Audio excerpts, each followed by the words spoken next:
बिस्मिल्लाहिर्रहमानिर्रहीम अस्सलाम वालेकुम। Welcome to easy cooking with Naureen. आज मैं मज़ेदार फ्राई फ़िश की रेसिपी लेकर आई हूँ जो कि बाहर से बहुत ज़्यादा क्रिस्पी और अंदर से बहुत मज़ेदार और मक्खन की तरह मुंह में घुल जाने वाली बनकर तैयार होती है। और सबसे अच्छी बात यह है कि ये मिनटों में बनकर तैयार हो जाती है कि बाहर से बहुत ही क्रिस्पी और अंदर से बहुत ही नर्म और मुंह में घुल जाने वाली ये फ़िश बनकर तैयार हुई है। अगर आप भी इतनी मज़ेदार सी कोटिंग के साथ ये मज़ेदार सी फ़िश को बनाना चाहते हैं तो इस रेसिपी को फुल वॉच कीजिएगा। बहुत ही आसान और ज़बरदस्त रेसिपी है। आइए अब हम अपनी रेसिपी को बनाना शुरू करते हैं। मैंने यहाँ पर ली है 1 किलो बोनलेस फ़िश ली है। इसको मैंने अच्छी तरह से वॉश कर लिया है और वॉश करने से पहले मैंने इसको सिरके और लहसुन अदरक के पानी में डिप करके 1 घंटे के लिए रख दिया था। तकरीबन हाफ़ कप जो है मैंने सिरका डाला था और 1 टेबलस्पून मैंने इसके अंदर लहसुन अदरक का पेस्ट डाला था। और उसके बाद मैंने इसको बहुत अच्छी तरह से वॉश कर लिया था और उसके बाद खुश्क कर लिया था।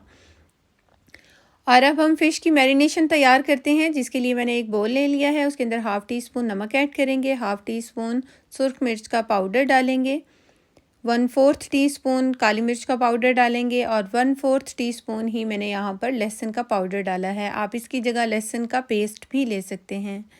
2 टेबलस्पून सोया सॉस ऐड कर देंगे और 1 टेबलस्पून रेड चिली सॉस के डाल देंगे।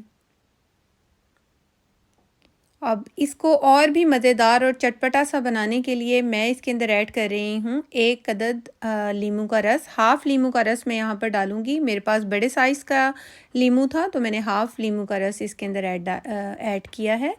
और अगर आपके पास छोटे साइज़ का लीमू होगा तो आप पूरा 1 लीमू भी डाल सकते हैं। इसके सीड्स जो हैं अच्छे तरीके से हम रिमूव कर लेंगे इसकी मैरिनेशन में से।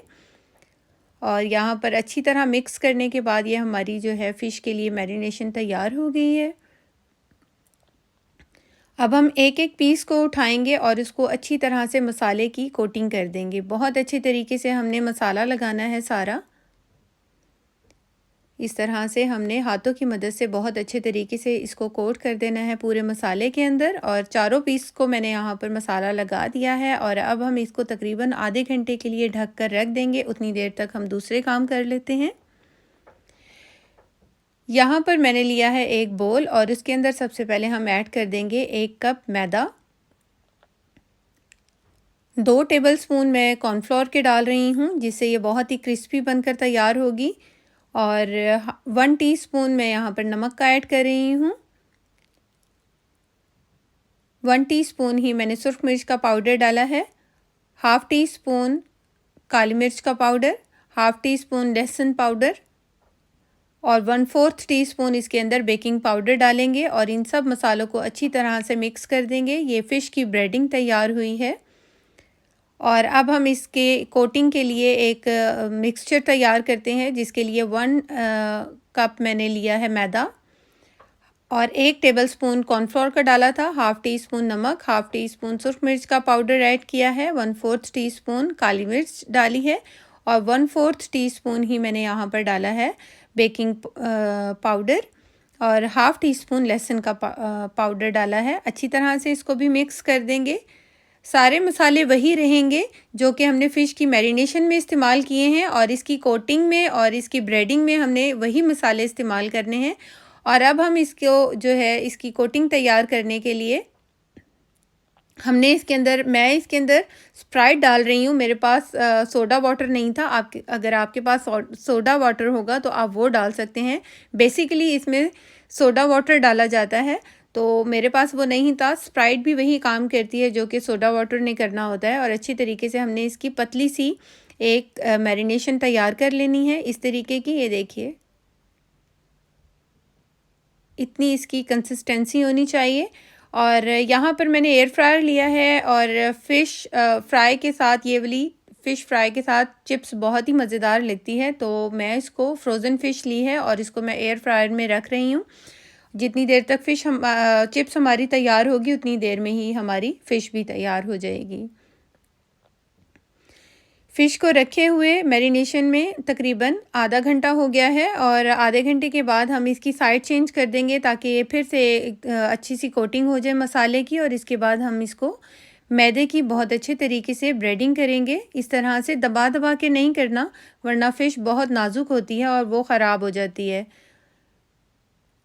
इस तरह से हमने इसकी अच्छे से कोटिंग कर लेनी है। एक्सेस मैदा झाड़ देंगे और इसको अब हम जो हमने इसका मैदे का मिक्सचर बना के रखा था उसके अंदर हम इसकी एक कोटिंग कर लेंगे।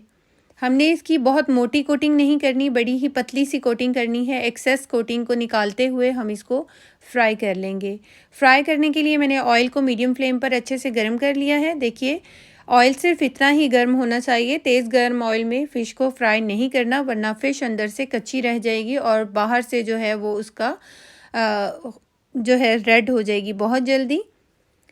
एक एक करके हमने फ़िश के पीस को डालना है और जितनी आपके पैन की स्पेस होगी आप उतने ही पीसीस को ऐड कीजिएगा।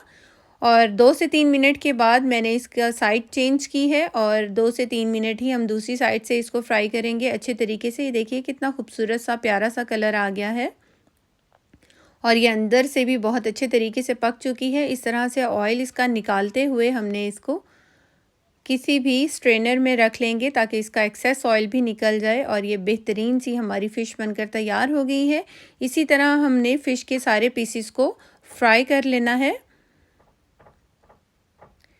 और यहाँ पर ये देखिए मज़ेदार सी ये बेहतरीन सी हमारी फ़िश बनकर तैयार हो रही है और कोटिंग चेक कीजिए कितनी बेहतरीन सी है, बिल्कुल भी नहीं उतर रही। और यहाँ फिर चिप्स भी हमारी तैयार हो चुकी है। अब हम इसका जो है प्लेटर सजा देते हैं और यहाँ पर मेरी फ़िश भी सारी तैयार हो गई है और बहुत ही बेहतरीन और मज़ेदार सी रेसिपी है। मैं आपको चेक करवाती हूँ कि ये कितनी क्रिस्पी बनकर तैयार हुई है बाहर से और अब अंदर से चेक कीजिए कि कितनी सॉफ्ट और जूसी और नरम मक्खन की तरह मुंह में घुल जाने वाली ये मज़ेदार सी फ़िश बनकर तैयार हुई है और देखिए अच्छी तरह अंदर से पक भी गई है। ये गर्मा गर्म ये गर्मा गर्म फ़िश आप अपनी दावतों में बनाइए और इसको एंजॉय कीजिए। होपफुली आपको मेरी ये रेसिपी ज़रूर पसंद आई होगी। रेसिपी अच्छी लगी हो तो इसे लाइक शेयर और मेरे चैनल को सब्सक्राइब ज़रूर कीजिएगा। Thanks for watching. अल्लाह हाफिज़।